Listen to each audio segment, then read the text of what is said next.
Қайырлы күн, құрметті оқырмандарым.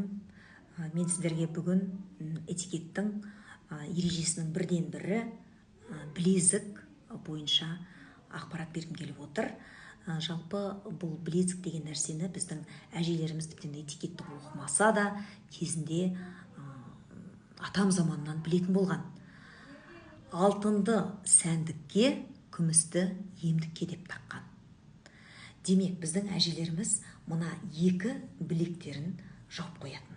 Білезікпенен кішкентай кезден бастап қыз балаға білезік тағуды үйретіп, тал бесіктен жер бесікке дейін әжелеріміз өздері де таққан. Себебі әйел өзінің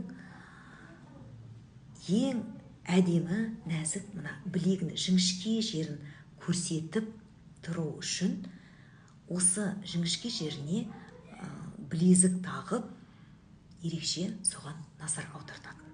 Бұл көзден, тілден сақтайтын ерекше бір әшекей құрал болатын. Енді оның оюлары,